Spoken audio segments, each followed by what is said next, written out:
Children of the world, parents of the world, this is for you. I'm Rowena. And I'm April. We are best friends and moms to 5 young athletes and sisters to Olympic champions. We have a mission to inspire our kids and your kids through the stories of champions. Who am I? I am a champion. Who am I? I am a champion. Who am I? I am a champion.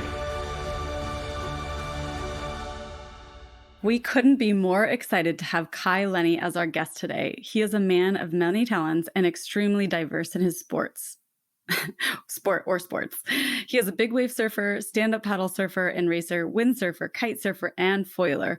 According to the WSL, he is considered one of this generation's ultimate watermen. He grew up and lives in Maui, Hawaii. He has so many accolades, and just to name a few, he won the Nazare Tow Surfing Challenge in 2020. He is a 7-time stand-up paddle world champion. He is a world champion in kite surfing, and just yesterday, he won the Red Bull Biggest Paddle Award and the Red Bull Performer of the Year Award. He is incredibly innovative and continues to take his sport to the next level. He is a fan favorite and a friend of mine, and along with everything he has going on, he recently announced that he and his girlfriend Molly are pregnant with twins. What a ride that will be. Good thing you like to be challenged, Kai. I also want to mention one of the biggest reasons we wanted him on our podcast today is because we know how important it is for him to give back to the future generation. And so we are so happy to have him. Welcome, Kai. Okay, take us back, Kai. I want to know what little Kai was like. Do you remember the first time you actually started surfing and when you felt like, I'm a surfer? You know what? It was the first day I ever rode a wave by myself, and it was when I was 4 years old. I was on the south shore of Maui. April, you would know the spot, Ukamehame, Thousand Peaks. And it just seems like yesterday. And now all of a sudden I've been living this incredible life that has been based around riding waves, riding wind. And I just feel so blessed and fortunate to be in the position I am in. But in that singular moment when I caught that wave on my own and my parents were surfing down the beach and I snuck away from my caretakers on the sand, I just knew that this is what I wanted to do the rest of my life. Like, it just hit me. It was the most confident thought I think I've ever had, even to this point. That's amazing because, wait, how old were you? Were you about 4? I was 4 years old. And we were over on the South Shore. My parents got a break from me, the little Tasmanian devil, and they went out to surf the little outer reef. And I just had a board left on the sand for me to paddle back and forth. And about 100 yards down the beach, there was just this little breaking wave halfway out. And for some reason, something inside me told me, grab the board and go paddle over there. And it was like a baby steps though, because I was like, okay, I'm going to go pick up this board off the sand. I'm going to drag it into the water. Okay, I'm going to paddle back and forth 5 times. Okay, I can go get that wave. And once I was there, I felt like the same way I feel when I surf giant waves now, where you're alone, you're out the back, you're holding your board, and you're nervous, you're scared of the unknown. What's going to happen? Like, could I drown? Like, all those thoughts were going through my head at 4. And it was like a wave came, and I remember turning my board around, paddling into it, standing up, the drop feeling really steep. I remember it so vividly, the water coming off the nose like I was purling into the wave, and I made it out and rode out the whitewater. And when I looked back to shore, the parents that were watching me were all standing up and cheering and celebrating because I paddled out there and caught my own wave. And literally in that moment, it was probably one of the most euphoric things. And I would say it rivals any world championship I've won, any awards I've been given, any rides I've had. I think that's still the greatest ride of my life so far. And so that was like, at 4 years old, I knew what I wanted to do the rest of my life. This story is incredible, and it makes you think like you're going to be a dad soon, Kai. Congrats, by the way. So exciting. But doesn't it make you think like maybe we don't give kids the, the deep respect that maybe we should? Like, already at 4, you're this powerful little being. And I actually had an experience similar to you, but it was when I was 4 and I was watching someone at the Olympics do gymnastics. And I'm like you, I still remember that moment. That's what I'm going to do. I want to do that, Mom. And it's crazy how it shapes your whole life, even at a young age. It's wild. Yeah. Like, I'm really just looking forward to reliving that again with my kids. And I'm just can't wait to share everything that I have learned. And, in the 29 years I've been alive, there's so much that I've learned about that would be able to help them, enjoy the water more. And it's not necessarily push them to, force them to do something they don't, but it's like kind of that guide of where to go, how to maneuver through the water, just to enjoy it more. Because for me, that's what brings me the most joy, is just going out and riding waves, right? And so I think when you're a little kid as well, you don't know how to I guess translate what's going on in your head into you don't have the vocabulary yet. Your brain hasn't fully developed yet, but there's some sort of that soul that's within you. You almost feel like you're bigger than you are. And obviously when you're that age, you want to be I want to be an adult so I could do all these adult things. And then you become an adult and you're like, I wish I was still a kid. It's just it's a trap, kids. Don't ever grow up. But I mean, long story short, I think that, going through sports is really positive. It's been extremely positive for myself and my brother. And I think there's a lot of life lessons one can learn from doing something you really love, especially something that's active. And I was an active kid, so that's why I took so much to it. And it squashes any distractions as well, because at the end of the day, if the waves are good, nothing else matters, and we just want to go ride a wave. And so it makes decision-making pretty easy. Well, I loved how your parents really encouraged that too. Let's actually jump into that, because they were such an integral part in you becoming the waterman that you are, right? What do you really feel like they did right as parents to encourage you to get to where you are? I think my parents were just really good about not letting us run the kingdom, the castle. It wasn't, the prisoners were not running the asylum. We basically were on my parents' program, and my parents, fortunately, loved surfing, loved windsurfing. That was all that sort of existed in the water sports realm. And so we basically would go to the beach and spend our time on the beach. So we didn't even know the difference between, not going to the beach. It was just seemed like something we would do as a family. And my parents were always so loving and encouraging. And, there was they'd give us opportunities to do stuff. And of course we would latch on to that and want to go do it.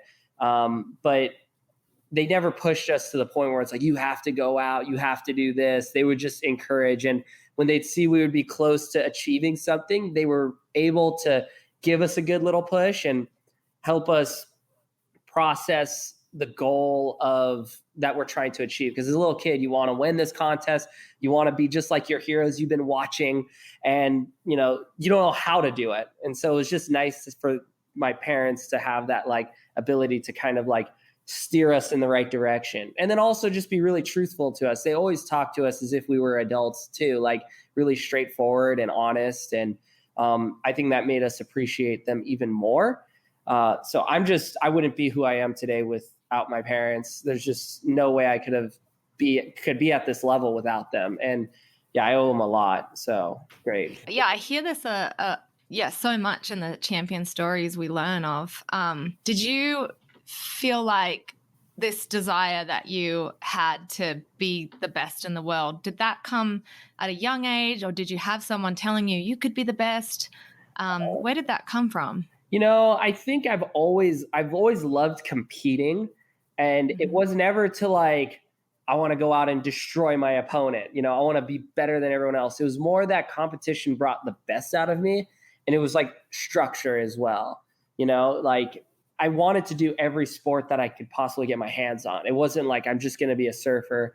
I wanted to, be like my heroes, who at the time were kind of modern day superhero comic book characters, before Marvel movies and DC comic movies. Before that, I wasn't into comic books. I feel like I was existing in an era where none of that sort of existed. So I really, and this goes back to community, how important it is to have local heroes, because it really does make a difference for you as a kid. And I was able to see something that was tangible. And I mean, I was watching Jaws when it was 60 to 100 feet tall. And as a kid, you don't think of the consequences. You just know you want to be out there. And then all of a sudden you blink and you're out there and you're like, oh my gosh, I could have used a couple more years watching on the cliff. But at one point you just got to go. And so I just grew up watching all these different water sports. and became a product of my environment because they were being developed and basically innovated just before my eyes. The late 90s, early 2000s, it was just an explosion, and water sports was huge, and people were rock stars, and it was just like, how could I not want to be like those guys? And so, I mean, long story short, I definitely feel like I've become a product of my environment in that way. We actually love to include the kids into this podcast because this really is for the up and coming champs. So we actually have a question from Jet Reynolds, who's also my son. Yeah. So I'm going to play it so you can listen to it and then answer it. Hi, Kai. When you were little, did you ever like competing in little waves? Yeah. So I always loved competing in small waves. And there was like this moment when I think I was like up to 9 years old. I'd win all the little kid contests, shortboard and longboard. That was a thing. You had to do both divisions. So you were always in the water. And so that was mainly on the South Shore. And as soon as like I got a little older, and obviously the competition gets a little tougher the older you get, I was also like battling my confidence as well, because a lot of times I was doing like very solo sports. Like I was going windsurfing a lot at the time too. So I didn't have the confidence to battle the older kids in these other divisions. And I would do competitions and not even catch a single wave, like not one wave, like for 5 competitions in a row. And I would just be so devastated. And it was like the only solution was to surf better, surf more, and try to figure out how to get more waves. But it was like I was an outsider. I think I was a black sheep to that surfing world. Surfing, especially at that time, was very cliquey. And I was doing all these alternative sports that weren't cool. But eventually, I built my confidence up. And, by the end of, my teens, I was like doing well in those surfing contests. But I spent majority of my time, dedicated to stand-up paddling, where I started winning competitions when I was 17 and eventually 8 world titles. And that's when I kind of was drawn into more windsurfing and kiteboarding competitions. And it's funny how it's gone full circle. Now I've been working a lot more towards surfing competitions, and, I still feel like a kid inside. So I guess most importantly, it's best not to get discouraged and just to look at solutions. There's always a solution. And what is it going to take? It's just going to take, paddling into a crowded lineup when the least thing you want to do, and just getting comfortable surfing with a bunch of people. You're probably not going to catch a lot of waves at first, but as soon as you start figuring out the codes and you start seeing how everyone moves, and, surfing is just intense like that. It's that a lot of times it's more important about how to catch the wave than to actually ride the wave. Riding the wave is the easy part, but like maneuvering in a competitive place, that can be difficult. So it's just taking baby steps, and, there's a solution for everything. I think it's going to be so good for our young listeners to hear you say that you weren't winning when you were 8 and 9. And I mean, from 8 to 9 to 17, that's a long time. That's like patience to be learning and keeping at it. Was there ever a time when you felt distracted from people? Like you said, surfing was cliquey. Like, how did friends play a role in your life? What was it like? I think I found myself gravitating a lot more towards older people, like because my parents knew my heroes personally. I was able to hang out with them, the Robbie Nashes, Laird Hamiltons, Dave Kalamas. So I'd end up hanging out with a lot of older crew because, especially like I felt like when I was growing up, water sports, there was like the dream of becoming a pro surfer, but there was still not as many kids doing that. And there was like, no kids or very few doing multiple water sports. And it was just sort of like I could, if I hang out with my friends, I would go to a movie during the day or we'd watch video games, and I just wanted to surf. So that's who I gravitated towards, was like older people. And I think that kind of like made me uncomfortable with kids my own age. And that was just all me. That wasn't like my parents or anything. It was just like I gravitated to what I actually wanted to do and what I was, it was out of my comfort zone, but at the same time, it was in my comfort zone because every time I just looked at them, I felt inspired. And they didn't have to do much for me to be inspired. Like a simple hello or pat on the back, like that was a great wave, would just make my day. And And so I think, the hardest part without being a clique is just, no kids ever really hung out with me or saw me.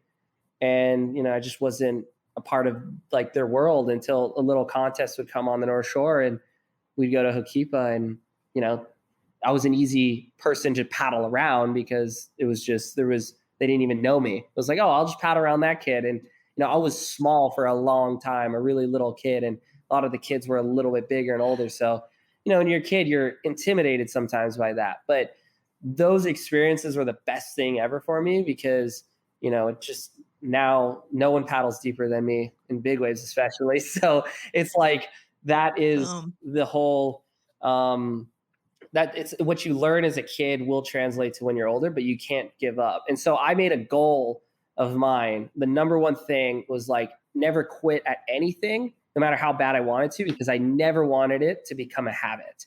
Because it's the easy way out. So even if I was losing, I would just take that mental trauma or like that embarrassment and just try to like wear it and almost enjoy it, because I knew down the line, if I didn't know how to quit, then I would just end up, achieving everything I wanted, and everything I've put my, head towards. And my path has never been straight. It's been like this windy, curving road, and I've been going with the flow. I've been able to achieve a lot of things that I don't think, if you ask my younger self, I really could have. Like, did I really believe it? But I never gave up. So I just kept to my goals and took baby steps along the way. That's amazing. And I know that you like thrive with competition. Do you feel like that's been a huge part of your path and your success? And tell us how you deal with like using that competitive spirit to really help you with your whole path, your success. Well, I would say I'm definitely one of the most competitive people, but I think there's a way to have a light switch and to turn it on and off.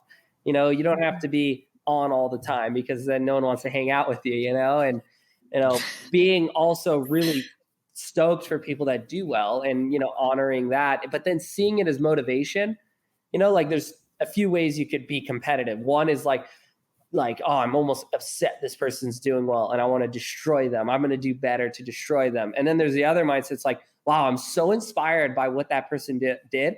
I want to do that. And so that was like, doing competition has always brought the best out of me. My best performances are always with a jersey, because, all the other, BS that's floating in the air, or all that, doubt kind of just melts away, because there's just one objective. And so a lot of times when I win, like I just was, won biggest paddle and wave of the year and performer of the year, which was my goal for the longest time in big wave surfing, to, win awards like that. All it did was make me more hungry. Like, I'm so excited to just go and train, because this season I want to do way better. I just don't feel like I did as good as I could do. And so, but that is the mindset I always live with. It's like, the wins are great, but it's the journey for sure towards that win that is like what I love the most. And of course I want to win. But at the same time, it's like, I'm already looking to what's next. Like, how can I get better? Because I want to win the next one. And so using it as a way of motivation and inspiration has been, I'd say, the key to my success. I think that can be really applicable for a lot of things. We hear people saying, oh, I have to get off Instagram. It's not good for my brain. And just hearing you talk, that kind of clicked with me. We have a choice. Do we use people as inspiration, or do we let them make us feel bad about ourselves? And yeah, was that something that you were just born with, or did your parents teach you how to have that mindset? I think I always had that mindset, but my parents were able to help nurture that.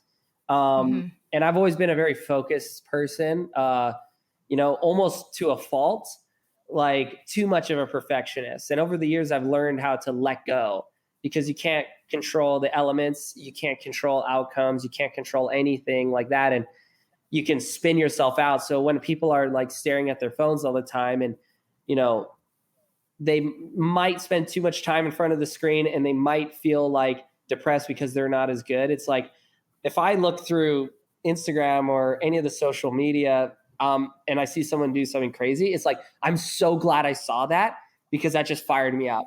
Me feeling a little bit tired, where maybe I'll take a rest day or skip this next session, is like, I got to go out there right now. And I want I want to do that too. And that elevation, I think it's just how you take it. And now that we're living in a world of constant flow of media, it's so different to, just looking at magazines or replaying the same VHS or DVD when, we were younger. It's like everything is on tap. And I think too much, of course, of anything isn't great, but there is a way to be inspired by people out there and make you want to become better.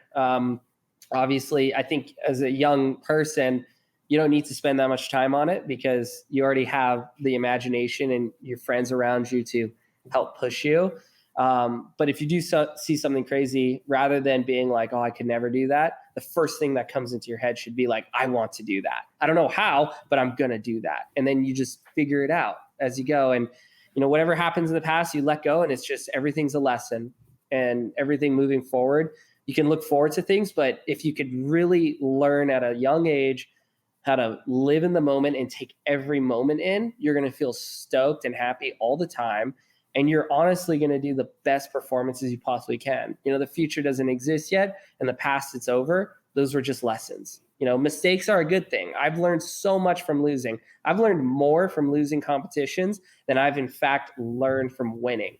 And so that's why I figured out how to make winning a motivation, because all of a sudden it's like, I could have done better. Even though I won, I could have done better. I want to go, first thing I do when I win any event or competition or award is I'm going to go straight back in the water. I'm going to do better than I just did, because it's still not enough to me. And I love doing what I do. So it's easy. Well, actually, let's dive into that more. Is how do you deal with losing? I know we talk a lot about like how amazing your career was or has been and continues to be, but I know there's been times when you've not felt like on top of the world. So how do you deal with that? Oh yeah, more times than not, you don't feel on top of the world, but in some sort of way, the first thing that I kind of do, it's like, you could be angry, you could be frustrated, but never let it last more than 24 hours.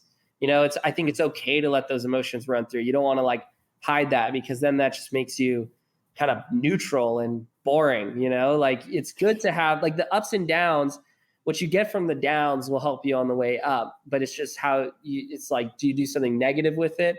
Are you angry at somebody? No, it's like first thing you do is you own up to it. Everything is on you, especially, in competition. It's like, what could I have done better? It's no one else's fault. If you find yourself blaming someone, that's, the first thing you got to change. You have to be able to look in the mirror and not be afraid to just be like, yeah, I messed up. I should have done that. And, at the end of the day, it's not the end of the world losing, especially when you're a young kid and you're doing these, great events and it means the world to you. But, as you get older, you just realize that those were like tests. Those were like little training programs. That's what's going to help you when you really make it to the big leagues and you grow up and, you're on the biggest stage in the world. And so I think for me, my kind of rhythm of it is like, I kind of own the loss. I try to, pick out why I was wrong. And then I also try to be as gracious as I can, congratulate those who won and done good. And then I go back to the drawing board. And in some ways it's really nice, because everything else up to that point, you have all this baggage that you carry with yourself to get to that point. Like, I got to do this in order to do that so that I could get this result. Now, the dust is settled, there's nothing left, and you can rebuild.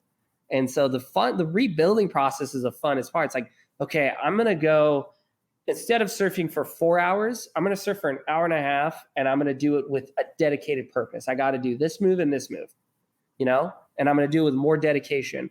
I'm going to watch footage. I'm going to, when I work out of the gym, I'm going to picture what it is that I want to do when I go back in the water. Like I'm going to visualize it. Maybe I won't, instead of watching a cartoon, I'm going to watch, my favorite surfer ride a wave, and just repeatedly do it. So it's like looking at opportunity. I'm going to talk to my parents, or I'm going to talk to my coach, or I'm going to talk to whoever, and ask for feedback and advice, because it's good to bounce ideas. And, a lot of people can guide you in a positive way, and they see maybe something that's not as obvious. It's always hard to look at yourself and try to figure things out. So it's good to bounce it off of other people, and being just completely open as well If the sooner you can be open about the whole thing, the faster you're going to move on and closer you'll be to winning something.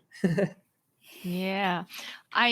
Let's actually get into what you would think is, obviously there are so many things that make you successful, but maybe there's a few things that you could share with our uprising champs, like maybe top 3. What do you think the top 3 things are if you had to get rid of everything else that have got you where you are now?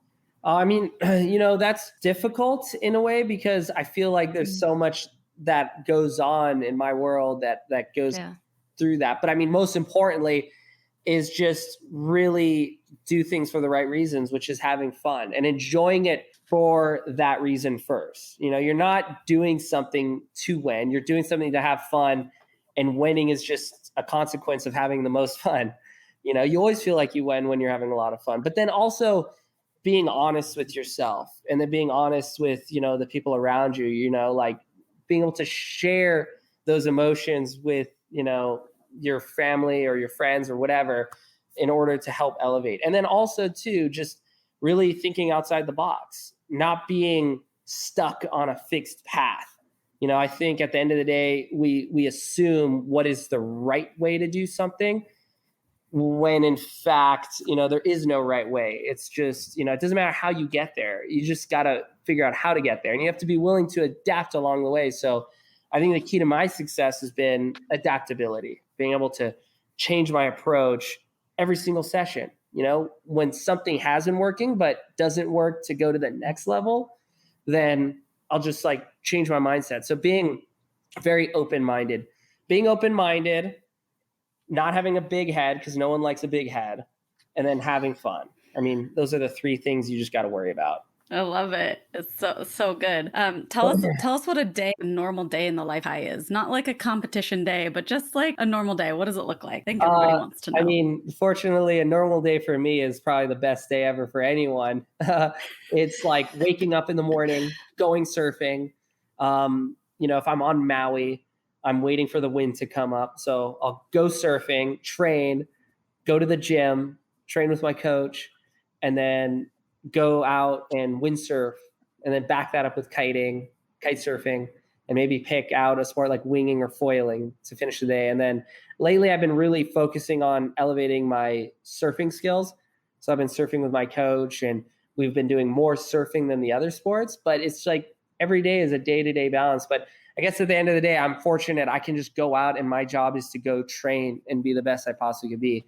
There's a lot more to it than just that. Be able to build content and, get filmers, training specifically for something like a big wave event or a small wave event or a wind event. So every day is sort of changing, but at the end of the day, I get to go on the water and I get to enjoy it, and I'm living my dream. And, there's no money on earth that I think could, make it better than how it is, just being able to have, the support and the right equipment to ride a wave. At the end of the day, I just want to ride waves. So you definitely live an extraordinary life. Which I feel like hearing you, it's really out there for anyone if they just decide. I don't think maybe we could talk about this. Do you consider yourself like the most talented, and like you have this extraordinary ability to get this extraordinary life? Or I don't think that I was ever the most talented among my friend group. I think I was a lot of times the slowest to learn a lot of things. The difference is that because I wasn't the most talented one, I had to figure out how to work the hardest. And then when I was working hard, I had to you really use my mind and figure out, okay, what are ways for me to get better?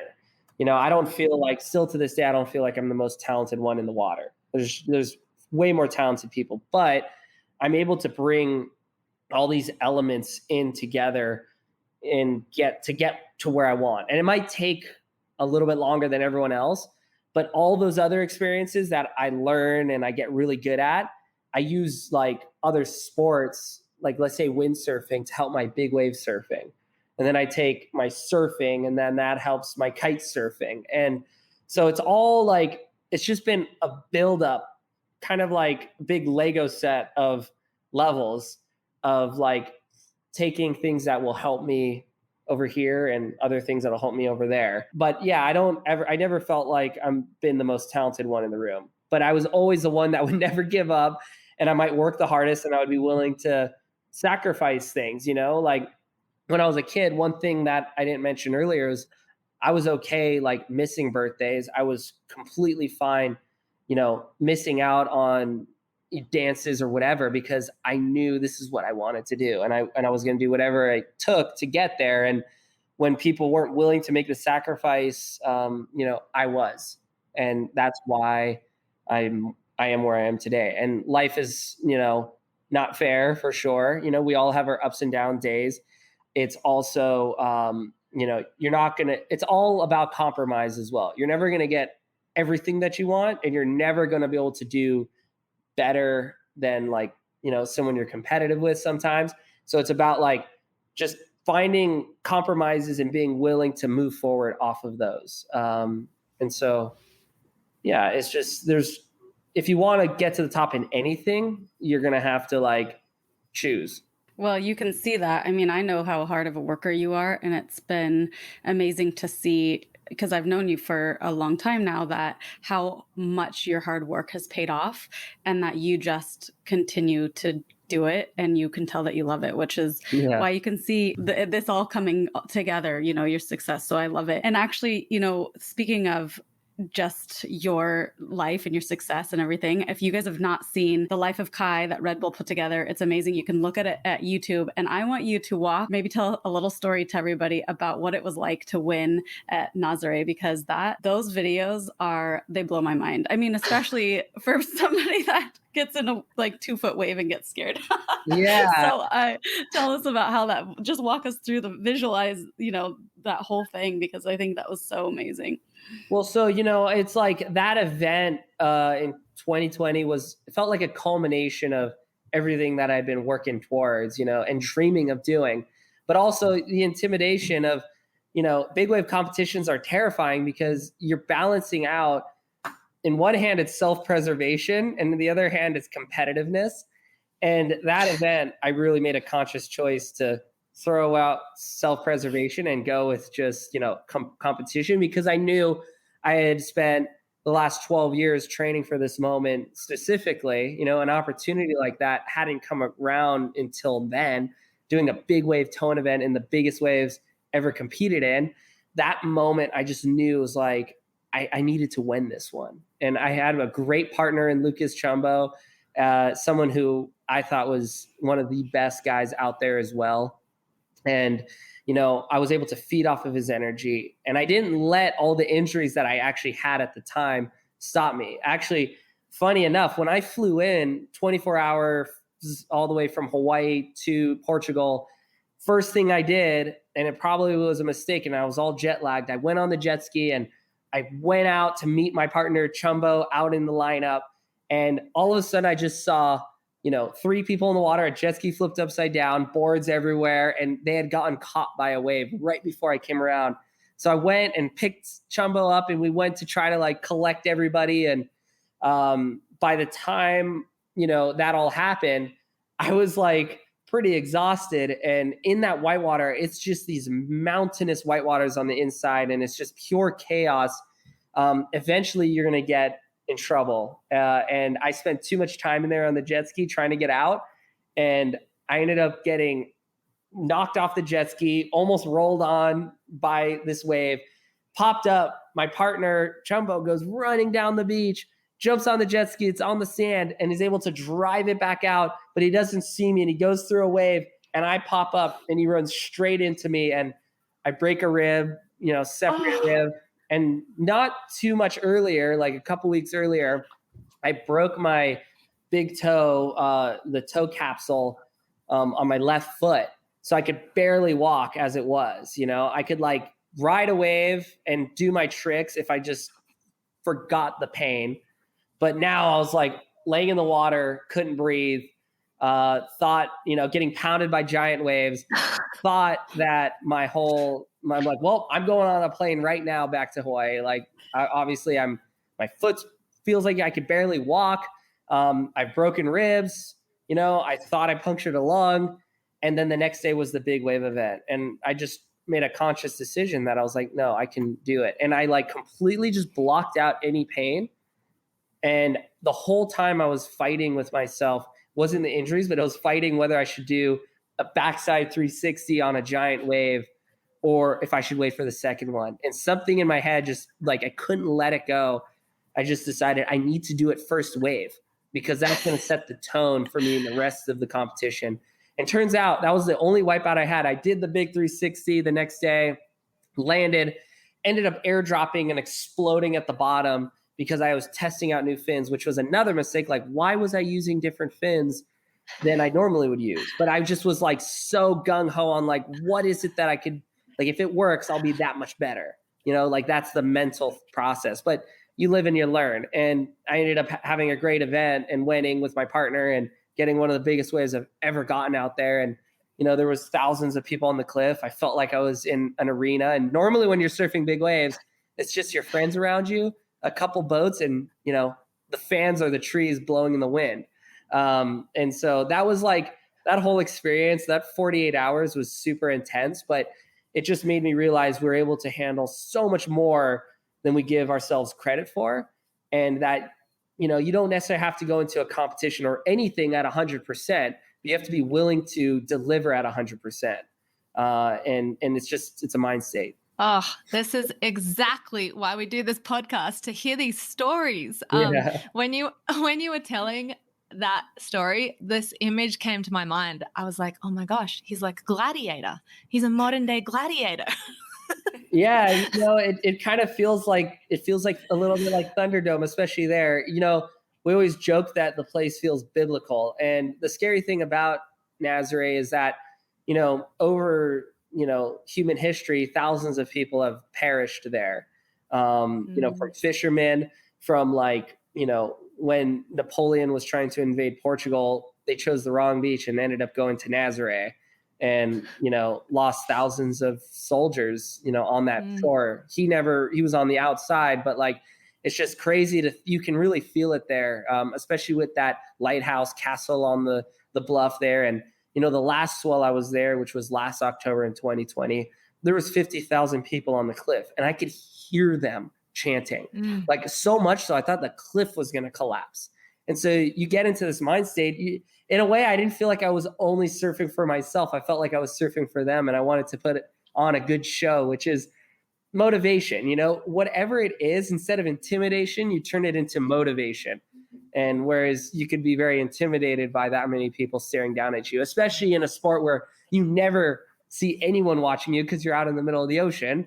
I used it as motivation and had some of my better moments. You really rise, don't you? You're a guy that just rises the occasion. That's my favorite thing is, and you know what too? It's like big wave surfing. Everyone asks me, how are you so fearless? And I'll tell you what, I am not fearless whatsoever. I am terrified all the time. But I think fear is the most misunderstood emotion there is. It's the most powerful, and that's why it's the hardest to manage. But if you're able to like take fear and kind of re-engineer it, you get so much more out of it. Like once I overcome my fear, and first you got to you have to accept it. Once you accept it, you got to morph it. And then whatever you put out from it, you're able to do things like I've questioned moments where if I could ever do that again. I just rode a crazy wave. I'm like, could I do that again?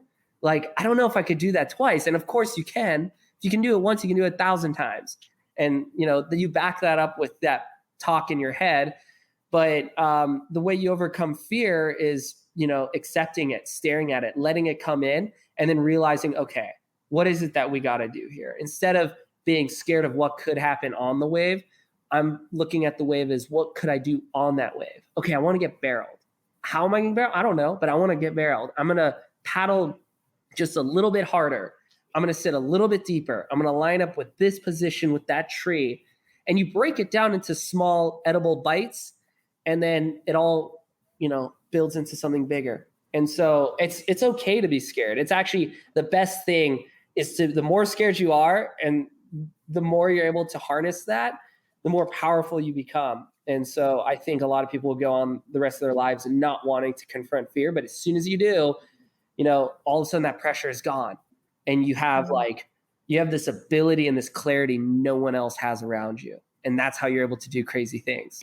And besides, I mean, I love that. Those are amazing tips for somebody to specifically use when they're dealing with fear. Do you have other mindset tricks that have helped you with competition or not, or just dealing with any of the stuff that you deal with? Yeah, definitely when I'm not riding a huge wave, I love just visualizing. Visualization is just the best. And the great thing is you can just do it anywhere. If you need a little more motivation, put in your headphones, listen to your favorite songs, multiple, and you just put yourself in that exact place. And sometimes it's hard to visualize yourself doing it, but you can see it as a third person. It's almost that 70,000 foot view, 30,000 foot view where you can you separate yourself. I visualize how I'd want to ride a wave as if I was watching myself. And then I constantly play that over and over again in my head until I'm the one seeing it POV style, point of view. Exactly. And I've been on airplanes where I'll scare myself because I know the level, the consequence, and I'll start sweating and I'll shake a little bit, like my hands will get clammy, and it's because your mind doesn't know the difference between doing it in real life and then what's going on in your head. So think about it, it's free for everybody at all waking hours. And if you're able to do those exercises and run them through, you end up finding yourself in that exact position. It's like you're manifesting it, but you find yourself in that exact position and it doesn't seem shocking anymore. It doesn't seem like the unknown. And that's why the best big wave riders tend to be the best or tend to be older, they tend to be in their 30s and even their 40s because they've had so much experience. There's not that wow shock factor. But I think a way you can expedite that without having to surf giant waves for 20 years is visualization. Just visualizing, what it is that you want to do. And I know the best athletes in all sports do that. But it's finding what's right for you. Like I have a hard time meditating, just sitting down. So I'll meditate when I'm out in the water in between waves. I'll find myself getting completely lost and then I'll almost come back to reality and there's a wave in front of me. I'm like, oh, okay, I'm going. It doesn't have to be a big wave or not, but it's just finding ways to navigate these waters your own way because everyone's different. We're all built different. So that's the puzzle. It's almost like a riddle you're trying to unpack your entire life. How to get the best out of you. What age did you start using that tool, visualization? Do you remember? Fortunately, because there was no social media, you'd be driving in the back of your parents' car on a road trip somewhere, or, a lot of times it's there was no content to consume if you weren't home. So I would just be constantly daydreaming. A lot of times my parents were working super late, sometimes till 6:37 at night because my mom was a doctor and my dad managed a restaurant, and we'd be at school till dark. And my brother and I would make windsurfers out of cloth and then sew it to sticks we'd find. And we would just use it as a visualization to mind surf. So my brother was notorious for always having something in his hand as a board. And he'd just be he'd find a leaf and he'd be like, oh, I'm in the barrel. And so it was from the earliest age, but learning how to apply it and use it as sort of a superpower came as I got older, knowing how to really get what I want out of it. That's amazing. I mean, I think that works for all things in life, not just sports, but just being able to create whatever you want in your life, just visualizing and actually being able to feel that. So it's so cool to see that that's, a huge part of how you do what you do. Okay, this is maybe very specific to surfers. And so I know that our listeners are not just surfers, but I want you to talk about it because I thought it was so cool. And I don't know if you still do it, but my son was really intrigued, and Roey's kids don't actually even really surf, and they were intrigued. And so tell us if you even do this or not, and maybe explain it. Tell us what do you do when you get when you're held under for a long time, kind of your visualization of what you do in those situations. Yeah. So when I started surfing big waves, it was so terrifying. And big waves are relative. A 60-foot wave to me, it could be a 6-foot wave to somebody else. that emotional response is the same. Granted, a 60-foot wave will thrash you far worse. I think, you know, for me, I was terrified of confronting it. So I would like retreat into my head. Like I would hide in my mind. I knew my body could handle, but I'm not sure like emotionally, mentally, my maturity when I started surfing giant waves at 16 could handle it. And so I would like do things like when I'd fall and I'll be getting thrashed around, I would hide in my mind. I'd have like this black kind of open room, and I'd always visualize this little river snaking through it, and Legos. I would have Legos of all different colors. And my goal was to build a Lego bridge all the way over that river to the other side. And my goal was to actually finish the whole thing. And to distract me, I would have like, okay, here's a white block. Okay, here's a red one. Here's a blue one. Here's an orange one. And I was never able to build the entire bridge. I'd get 3/4 of the way and I'd pop up. And I'd be like, oh, I feel totally fine. You know, and like people would be surprised that like, oh, are you okay? Like that was a horrible wipeout, especially when you're younger and, you know, they're not sure you can handle it yet. And so I would do that, and it would be a way for me to kind of like hide from the reality of what was going on. And now, because I've gotten, you know, with experience and comfort, I tend to like appreciate the wipeout. And like, I'm always kind of like astonished how much my body can handle. I'm like, wow, this is really crazy right now. Like, I felt like I just got hit by a car. How's my body handling this? Okay, well, like I should be coming up pretty soon. And, you know, the one time I did open my eyes underwater when I was a kid, it was the most terrifying view ever, because I was like 50 feet underwater and it looked like giant thunder clouds, lightning clouds, like just twisting and turning. And I was like, I'm never opening my eyes again. I'm keeping them closed. And I still don't open my eyes underwater. I just like, I use my other senses to feel where I'm at. And I've gotten really good. And this is another exercise you can do, is visualizing where things are. Like, okay, I feel my board tugging my leg, so it must be over here. All right, like the bottom's over here because I could feel the pressure in my head. And, you know, it's about creating awareness with your limbs, like knowing where your limbs are in space without necessarily having to see them where they are. Like, oh, I know exactly how my hands position. I can visually see it. I'm a very, very visual learner, but I've done that so that I don't have to rely on my eyes underwater. Because the last thing you want to do is see something scary or get the water, you know, pulling your eyes out. Yeah. So it seems to me like you just kind of let go as well. Is that what it's like? Yeah. Underwater? Well, yeah. Like the ultimate message. And, you know, Kelly Slater said this when he won his 7th world title back in 2005. He said, you know, I couldn't win until I let go. And when he finally let go of all the other stuff he had going on, it all just happens. And so that's the thing too, is you can train as hard as you want to do all of these things. You know, you can prepare, but at the end of the day, you just got to let it all go. And when, you know, I'm going along for this wave, I'm not coming up until this wave allows me, just relax. And that's the hardest part about falling in waves, especially in big waves, is the more you fight it, the worse it's going to hurt. You know, you're using up oxygen in your body. And I always figured it was a metaphor for life every time I'd wipe out, because it was just a lesson that maybe I needed at that moment, which was, you know, let go. Just anything that's weighing on your chest, just let go. The sooner you let go and the sooner you relax, the better it's going to be. And, you know, I'll pop up now from a bad wipeout. When I properly let go, I'll come up completely fine. And having been stoked that I went through that experience, like, I'm so glad I did that, because it forced me to think the right way, which is like being in the moment, being present, and letting go of everything. And it could be anything, you know, like anything that you have on your chest, but physically, I'm a very physical person as well. Letting go, you know, the more you want to fight, the more you relax. And, you know, what you just said, I just love, because everyone that we've interviewed has literally said something similar about being grateful and finding the gratitude. And to find gratitude when you're getting thrashed, Yeah. it's just amazing. But that is a real big part of being a champion, I think, just from the people that we've talked to, is just finding the gratitude in whatever you're doing. Yeah, no, absolutely. I think like you got to look at everything, good or bad. It's a lesson.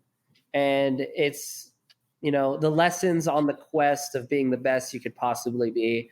Even when you win something, I still love breaking it all down and trying to be, I'm obviously grateful for where I'm at. And you could get into such a rhythm where you forget that. But then at the end of the day, when I could just go and grab my board and go in the water, I mean, people strive their whole lives to do that, especially with the abilities that I have and the confidence I have to go into waves of consequence. So it's like, it's definitely letting go, having that gratitude in the moment. And like, when you're really like in that mind space, you're able to do everything that you've ever wanted to do. It's just allowing yourself to do it. We're our own worst enemies most of the time. Is there anything that scares you? Let's not talk about the water sports, but in life, like, is there anything that scares you that you've been able to like use your lessons from your sports to help you rise up? Or are you just kind of like invincible now? Like nothing scares you. You got this. No, I mean, I'm terrified of everything constantly. No, it's confronting things that you're scared about. Insecurities. No matter how much you try to overcome it, your natural tendency is to feel maybe insecure walking into a room with people you don't know. That's talking on stage, little things like that. But it's like just having the wherewithal to slow yourself down. And this is what I do when I'm riding these big waves: is you want to run as fast as you can. You want to just outrun this wave. But the only way to do the best performance is if you slow yourself down. So it's in moments of high stress, having the ability to take a step back, slow down, see the room for what it is, and then walk in calm. Like, no, like, okay, this is the cards that I'm dealt, and play it like a game. Life is in some sort of way like a game, and allowing yourself that freedom to have it as a game is a good thing. And so I guess, really it's about, the things that might scare me the most is actually not having enough time to do what I want to do, all that I want to do. So now that every single session I do have in the ocean, I literally surf like it's the end of the world, and I have to surf at my best. And we all have bad days in the water, and we all have great days. But then it's like taking those lessons from those bad days, realizing like, okay, I chose the wrong board. I chose the wrong approach. Okay, maybe I'm just tired. Maybe I actually need a rest day. And that's why rest days for me are the hardest, because all I want to do is go, go, go, go. I just never want to stop. But that's been a lesson too. It's like, it's okay, take a rest day, come back stronger the next day. I know that actually, because I've surfed with you before, and it was like a really crappy day, and you just were like going for it, and it was literally like, I was like, he's like literally surfing right now, like this is the last day he's ever gonna surf. It was actually like I felt that in the water with you. I didn't catch any waves, for anybody wondering. I would love for you to share with us, what does it mean to be a champion to you? To me, I guess being a champion is a culmination of all your hard work and the quest that you've been on to achieve greatness. I think we all have it within ourselves to want to achieve great things. And that is, I think, what separates us as humans from everything else, is because, we have that drive and that willingness to go outside of our comfort zone, to do something that maybe on paper doesn't seem necessary, but to us, it means everything. And so it's not just walking through life and just trying to get to the finish line. It's about coming in at 90 miles an hour and skidding out into the end of your life. It's about pushing yourself the entire way. And it's about learning how to not be comfortable all the time. It's trying to be outside of your comfort zone. But being a champion as well is like, the greatest champions are the ones that are able to take everything they've learned, win all these world titles, be the best, but then also just be the coolest and nicest person. Like, because confidence, like within ourselves, when you do something really great, when you've done something really great. If you're doubting it, then you probably could have done a lot better. And so I think people that have to wear it on their shoulders are obviously very insecure. But we do it for the quest and the journey, and the accolades is just the icing on the cake. But it's about being better every single day. And I think that's what makes a champion. Whether you win a world title that's recognized or not, being a champion is being your best every single day you wake up. And even on your off days, it's about getting out of that slump to be your best with whatever you got in front of you. Gosh, I feel like you've given us so many, like, I don't feel like, oh, Kai's so amazing. Only a few people will ever do what he's done in his life. I feel like everything you've shared is literally doable things that we can do and our young listeners to do. It's like super inspiring. Absolutely. There's no doubt in my mind. Everything that I've done someone's going to do it better. This next generation is going to outdo me. And that's the best thing ever, because it means the sport that I've loved so much, the art form of riding waves and wind, it's going to live on. And evolution is constant change and betterment. And so if I could just inspire the next generation to be better than me, then I've done my job. If I can inspire people to want to be the best of themselves, that's the ultimate. And, I'm actually looking forward to the day to see, the kids pushing the boundaries, and hopefully I'll be there helping them go to places that I could only imagine. Well, you have. I mean, even just with this, we know how many listeners are going to be so inspired and play this over and over again, because you really do inspire so many. Jet was talking about it actually, about how rad it is, because you said it in the beginning of the interview, like when people you look up to give you a pat on the back, like how much that means to them. When you have said, hey, to Jet's like, Kai Lenny knows my name. And I'm like, yeah, dude, like, why not? And he's like, it's crazy how much like that does mean to the young up and coming Groms, and like that you see that and that, and how important that is, because when somebody that you look up to believes in you, just like what you had as a kid, it means so much. So thank you so much for being part of this tribe. Well, I still feel like a kid at heart. And so I know I still feel that way when, I appreciate that. So, the next generation has all the opportunity in the world, especially no better time than now. So there's a lot to look forward to, and I'm really excited to watch them. And so, you might be listening and thinking, well, I don't live in Hawaii. I don't get to see Kai, but this is the point of this podcast. You can plug in, surround yourself with champions. You can follow Kai on Instagram. You're super active. You share everything. Like, be inspired. Figure out what you want to do in life. It's all possible. Yeah. And thank you so much. I think at the end of the day too, it's great to know, it's like, follow your passion, do what you really love. And if it seems impossible, that's all the more reason to go after it. And it could be anything. It doesn't, I'm blessed to be in Hawaii and I'm blessed to be doing what I do in the ocean, but it literally could be anything. It's something in your backyard. Just always have it inside you to know that you can do great things, and go and do great things. Don't wait till tomorrow. Just figure out how to do it today, because that's where we are at right now. I love it. Well, thanks again, Kai. We're so excited to keep watching your career and your career as a dad, which is going to be really fun to watch. So thanks again for being with us today. Thank you, guys.